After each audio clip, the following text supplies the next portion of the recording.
para hablar de cortos, para saber lo que es el mundo del corto, para estar informados sobre los cortos, pues vamos a ver. Se puede recurrir a gente que más o menos conozca.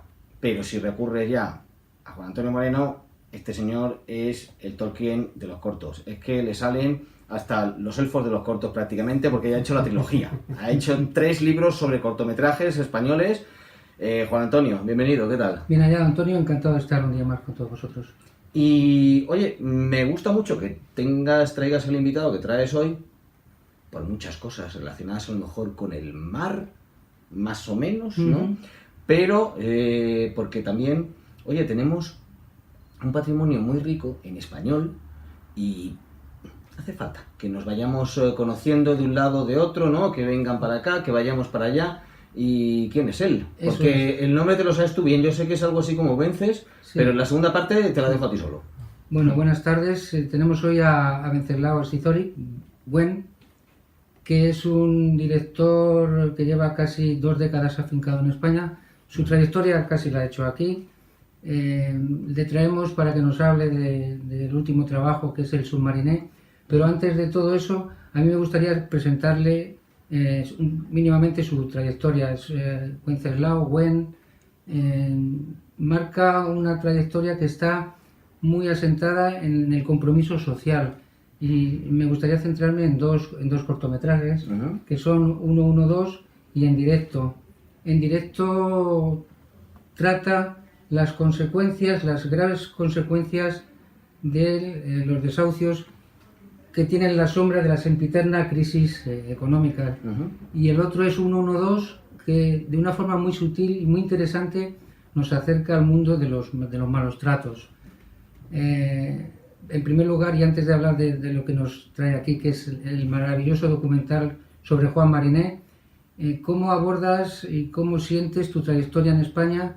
Y cuéntanos un poquito del recorrido de esos 2 cortometrajes que asentaron un poco el conocimiento de mucha gente sobre tu carrera, pues, porque fueron muy bien recibidos. Pues muchísimas gracias por invitarme aquí al programa.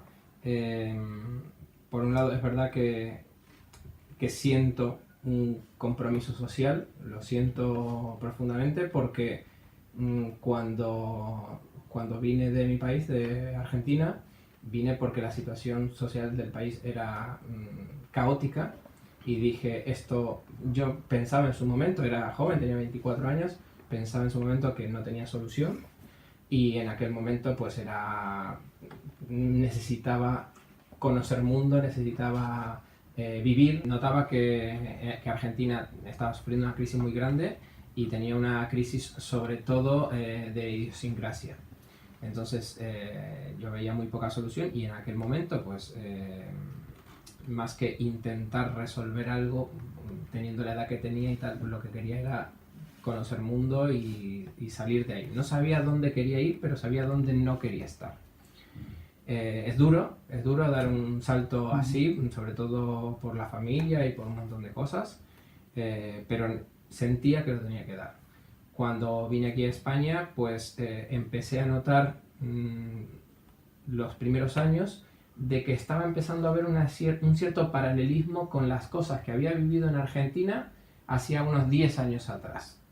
Y todas esas cosas iban increyendo, una tras otra.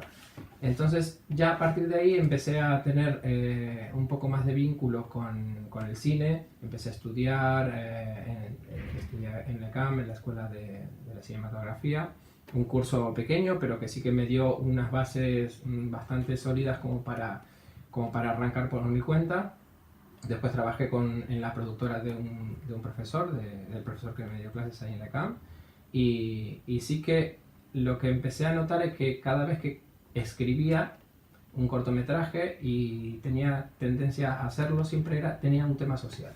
Siempre notaba que intentaba, de la forma que yo sabía hacerlo, no te digo cambiar el mundo porque es muy utópico, pero sí, si no puedes a lo mejor armar un mundo mejor, por lo menos un mundo menos peor, ¿no? Intentar contar una historia que haga abrir un poco la mente de lo que está pasando a la gente que no lo está viendo. Con En Directo lo que me pasó era que yo estaba notando que iba a haber un paralelismo muy grande y que estábamos en el comienzo de algo muy fuerte, que era que iba a haber una relación directa entre el desahucio y el suicidio. Y cuando empecé a escribir el corto, y que lo escribía pensando en cosas que habían sucedido en Argentina, recién empezaban a aparecer los primeros suicidios y me preocupaba, y tardé como 2 años en rodar el cortometraje, desde que lo escribí hasta que lo rodamos, y cuando lo terminamos de rodar ya había una relación directa entre la gente que lo daba todo por pagar su vivienda y además se la quitaban con la deuda del banco, y es que a esa persona le quitas la vida, y literalmente se quitaban la vida. Entonces, ante eso había que hacer algo. Y mi forma de contar lo que estaba sucediendo o cómo yo lo veía, pues era a través de este cortometraje de directo. Y duele, la verdad que duele mucho, porque empiezas a notar como que las cosas van sucediendo, y no es que uno sea un adivino, sino es que dices, mira, es que esto me pasó hace 10 o 15 años atrás en otro sitio, yo creo que esto va a más, no va a menos. Y después con 112, que fue también basado en una historia real, sí que aquí ya tiene una cierta... Me toma unas licencias literarias a la hora de escribirlo. No era exactamente igual la historia real, porque no era a través de una conversación telefónica, sino que era a través de una compra online donde estaban pidiendo auxilio la persona que necesitaba de ayuda. Y yo simplemente, para tener un poco más de juego dramático, pues lo hice a través de una llamada telefónica donde la otra persona no se ve, y es lo que me gustaba, es no contar la historia desde la persona que la está sufriendo, sino desde la persona que está en otra cosa completamente distinta y de repente recibe esta llamada que no sabe si es verdad, no es verdad, qué es lo que está sucediendo, y busca también sus herramientas para intentar ayudarla, ¿no? a esta persona, y además cambia también su forma de trabajar el día de mañana. No sé, es un poco complicado, pero es algo que yo sí que siento que tiene que tener, por lo menos mi forma de trabajar, tiene un componente social muy importante. Sí. El Submariné, que es la obra que vamos a comentar, la verdad es que es un documental delicioso. Es el documental que Wen hace sobre Juan Mariné, que es uno de los directores españoles más importantes, directores de fotografía. Ha trabajado con infinidad de directores, que se dedicó en un tiempo a restaurar películas en la Filmoteca Nacional cuando se retiró, y por la que recibió el premio de cinematografía, y que de allí acabó en la Escuela de Cine de la Comunidad de Madrid, en la ECAM. Y este aquí que Wen nos descubre un espacio, un laboratorio maravilloso, donde este alquimista de la luz, como yo le llamo, pues restaura películas, sigue con sus inventos, y la verdad es que yo hace un tiempo estuve con él, y pasar un rato allí es aprender, te enseña y te rememora épocas pasadas para que se valore lo que es también el cine clásico. Y en este sentido lo que hace Wen, y muy bien, es presentarnos a una persona que siente pasión absoluta por el cine. Totalmente. Que va a dejar, esta pieza va a dejar una huella indeleble, porque con casi 100 años sigue acudiendo cada día con su inseparable Concha a trabajar, ¿no? A disfrutar. Y la verdad es que te contagia. Si Valdemar era el alquimista del cine, yo le digo el alquimista de la luz, por su profesión. Y la verdad es que cuenta una serie de anécdotas que te enriquecen y que sabe transmitir muy bien Wen en este delicioso documental, que te quería comentar y preguntar cómo surge, me imagino, del contacto de allí, y cómo te sentiste al ser testigo de esta... Esto es un episodio que se va a recordar. Pues yo lo descubrí a Juan en la escuela de cine, no cuando fui alumno, sino posteriormente entré a trabajar en la ECAM, en la escuela de cine, y de repente veo que una persona, yo desconocía completamente a Juan Mariné, una persona de edad avanzada, porque Juan tiene 90 y tanto, 97 años creo que 98 va a cumplir, 98 que cumplía a fin de año, y veía que entraba todos los días a las 10 de la mañana como un empleado más de la escuela, pero no me lo habían presentado como un empleado de la escuela, y a las 5 de la tarde, o a las 5, 7, entre las 5 y las 7, se iba. Y así todos los días. Y veía que llegaba, entraba, se cogía el ascensor hacia el sótano. Y digo, yo un día tengo que ver quién es esta persona. Qué misterio, ¿no? Porque me resultaba un poco intrigante. Y me decían, a lo mejor es Juan Mariné, pero yo desconocía completamente su obra, la verdad. O sea, que no os voy a engañar. Y de repente un día me bajó, que tenía 5 minutos, y me pongo a hablar con él. Pues, ¿para qué? Es que me enseñó todo lo que estaba haciendo y yo no lo podía creer. No lo podía creer, y además decía, cómo toda la gente que tenía en la planta de arriba alumnos de cine que pasaban 3 años en el mismo sitio que donde está Juan Mariné, desconocían completamente su trabajo. Es que lo desconocían por completo. Entonces dije, tengo que contar qué es lo que está haciendo, porque yo quiero que eso, los nuevos alumnos, los futuros profesionales, porque la gente que ya lo conoce sabe su obra, sabe lo que está haciendo, sabe cómo es el proceso de restauración. Juan lo habrá contado 1000 veces en 1000 foros, en conferencias, en festivales, etcétera. Pero aquí lo que quería era contar en un cortometraje, que es algo que los alumnos de la escuela de cine trabajan habitualmente, todo ese proceso que hace con tanto cariño, con tanto cariño, para preservar el patrimonio cinematográfico español, porque la verdad que estamos hoy en día muy acostumbrados a que yo tengo una película, te la copio a ti, tú se la copias a fulano, mengano y tal, y todo el mundo tenemos una copia de esa película, pero hay negativos que solo hay una única copia en todo el mundo. Y Juan lo que hace es, con este proceso que muestra en el cortometraje, con una máquina que diseñó él, que le valió el Premio Nacional de Cinematografía, le devuelve el esplendor del estreno a las películas que tienen más de 100 años. Y eso es algo maravilloso. Y después de que pasa el positivo por toda la máquina y él escanea fotograma a fotograma, luego la película queda intacta. Qué bueno. Y tiene un proceso muy curioso, que parece que cuando pasa por el líquido, parece que la película ha hecho como que ha recibido una sesión de Photoshop fotograma a fotograma. Sí.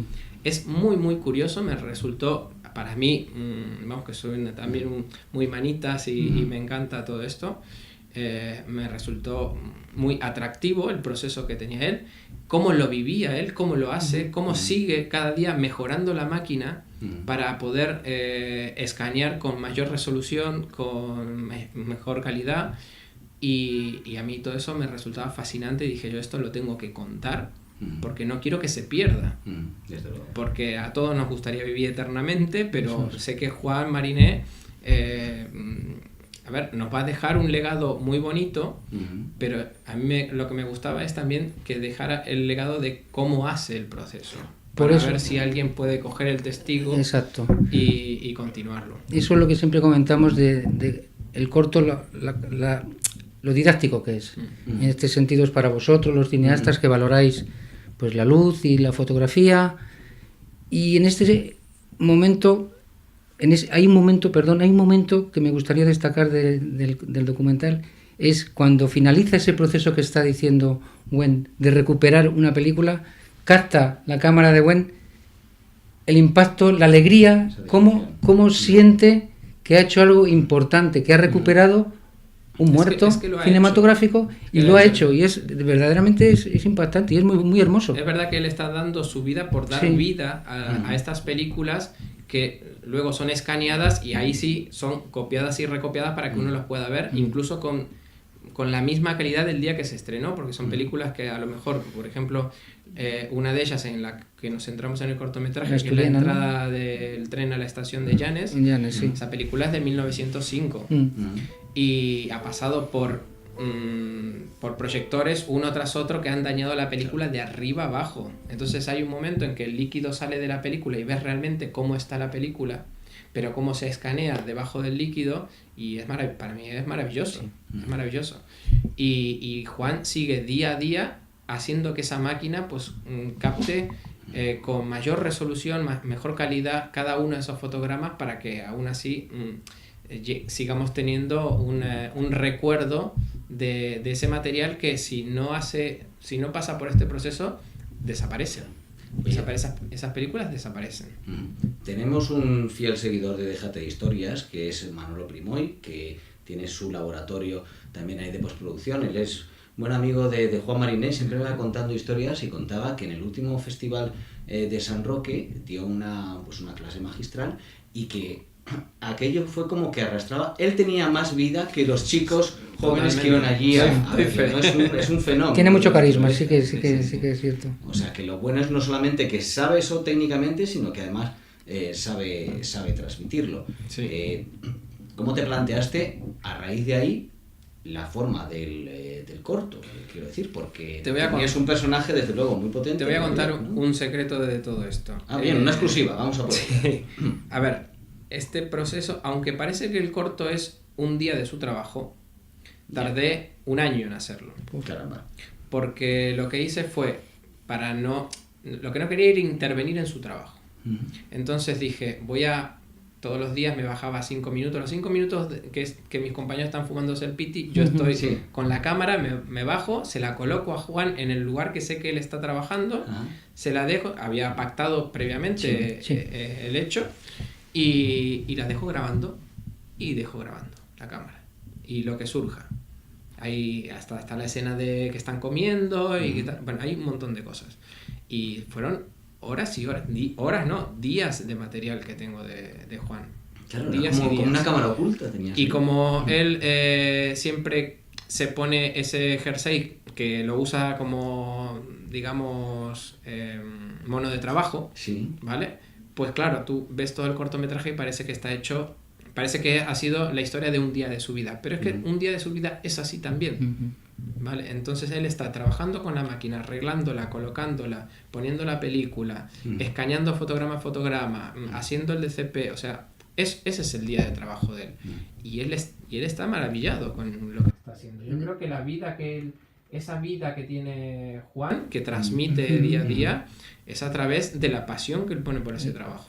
En el sentido de lo que apuntaba Antonio, iba a preguntar yo también, ¿cómo se ha recibido en ese festival, en otros centros formativos, si ha habido ocasión de darlo? ¿Cómo se ha recibido este trabajo que es, repito, muy didáctico? La verdad que a mí me sorprendió en esta ocasión no gratamente, porque no ha tenido a lo mejor la acogida que yo pensaba que iba a tener en cuanto a festivales, porque yo creo que no ha llegado a estar seleccionado en más de 10 o 15 festivales, ha sido muy poco, pero como yo no lo he hecho no por importa, eso, por eso me refería a los centros formativos. Lo he hecho por contar lo que hace Juan, la labor de Juan, la pasión que pone Juan, que eso es lo que va a quedar, y la verdad que tampoco me molestó el hecho de que no tuviese la acogida que esperábamos. El mundo del cortometraje es muy raro, tengo que admitirlo que es muy raro. Hay cortos que digo yo, bueno, esto vamos a hacerlo en una tarde, no sé qué, no sé cuánto, como 112, que hicimos una tarde de trabajo, muchos días de postproducción, eso sí, pero una tarde de trabajo y de repente, pelotazo.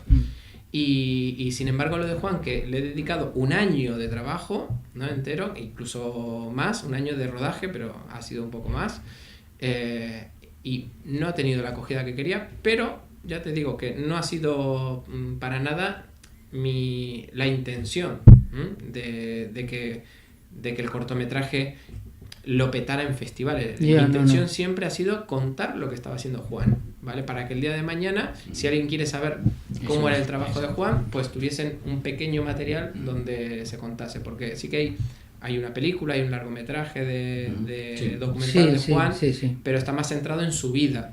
Yo lo que quería era simplemente lo que descubrí de él, que es su trabajo, su día a día de ahora, ¿no? Como director de fotografía, y el amor que pone por intentar preservar esas películas. Esas películas que si alguien no hace un proceso similar, porque el único proceso que hay en este momento es escanearlo con un escáner de positivos y poco más, pero el proceso de escanearlo con un sistema en el cual no te escanea las rayas y todos los defectos de la película, eso es, para mí ha sido maravilloso. Y ha sido contar simplemente eso, en concreto, esa parte de Juan.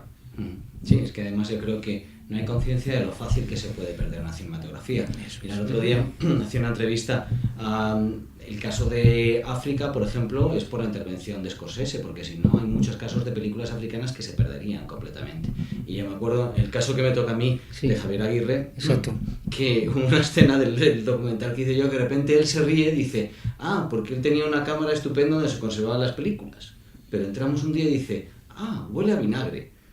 Y claro, huele a vinagre para mí era como un chillido de terror de una película, ¿no? Porque cuando huele a vinagre ya las películas están ya con ese mal que afecta.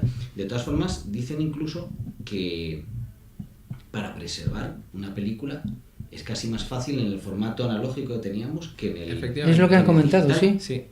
De hecho, hay bóvedas en el norte, ¿no? Donde todo el material, incluso material informático, hoy en día se escanea en una especie de film, de filmina, y se guarda en ese sistema. Porque aparentemente ese sistema dura 100, 200 años, incluso más. Pero el material... es que no sé en qué país era, pero era como una bóveda que... Hay otra igual que guardan las semillas de todo el mundo. Algún sitio con mucho frío, ¿no? Sí, exactamente. Sí, para que se preserve naturalmente el material. Pero sí es el formato en que más se preserva. Pero claro, también si no se cuida, se pierde. Si hay material en filmotecas de todo el mundo en general que por no cuidar la filmoteca, pues el material que tienen dentro también se pierde. El corto, como digo, totalmente recomendable, pero queríamos saber en qué estás ahora, qué estás haciendo. Pues ahora, curiosamente, he vuelto hacia atrás porque sí que empecé en el teatro y me puse detrás de cámara más adelante. Me han hecho una propuesta para dirigir una obra de teatro de un grupo que han hecho teatro mucho tiempo juntos y hacía mucho tiempo que no hacían nada porque cada uno ha ido creciendo en su profesión y se han convertido en actores, actrices famosos. Entonces querían volver a reunirse y bueno, pues como tengo mucha gente allegada a este grupo, me propusieron dirigir esta obra y al final pues ya les dije que sí, empezamos los ensayos y la vamos a estrenar en Londres en Semana Santa. He vuelto al teatro con la idea de ver cómo reacciona el público ante esta obra, ver qué podemos ajustar y qué podemos quitar con el fin posterior de rodarla en agosto del año que viene. Pues tenemos ya reservadas las vacaciones de Semana Santa, nos vamos a Londres. Yo por lo menos sí. A mí me gustaría también, sí. Nos vamos a Londres a ver el estreno y para agosto entonces el rodaje vas a hacer, yo te digo, eso me gustaría, como Berman, vas a hacer como Berman. Berman cuando daba vacaciones a sus actores del teatro rodaba en el verano. Hubo años, hay un documental por ahí de un año que hizo 2 películas y no sé cuántos hijos. Bueno, tampoco es cuestión. Le cundió el ejemplo. Tampoco es cuestión. Pero gracias por estar con nosotros, por traernos ese Submarine, que es casi un Sobremariné, ¿no? Porque es un grandísimo personaje. Mira, retomo justo, te interrumpo por esto. Sí. El Submarine le decimos cariñosamente al laboratorio de Juan Mariné porque está en el subsuelo. Está en el subsuelo. Entonces, creo que un alumno se lo puso en algún momento el mote y ahí siempre le quedó. ¿Dónde está Juan? En el Submarine. Es precioso, sí. Claro, qué bueno. Pues muchísimas gracias por haberme invitado. Gracias a ti. Gracias Juan Antonio, de nuevo, por muchas gracias. Todo lo mejor del cortometraje y bueno. Hasta pronto. ¿Tendrá que haber más programas? Por supuesto. ¿Queremos ya más programas? Enseguida estamos con ello. Pues venga, vamos a terminar. Un placer. Vamos a terminar este y hacemos ya. Y el otro ya viene enseguida. Y teatro. Bien. Y libros, que hay algún libro tuyo por ahí, por supuesto. Gracias Muchas gracias por su atención, por su participación y seguimos, por supuesto, en Déjate Historias Televisión a través de este canal o a través de esa web tan fácil, www.dejatehistorias.es. Hasta la próxima.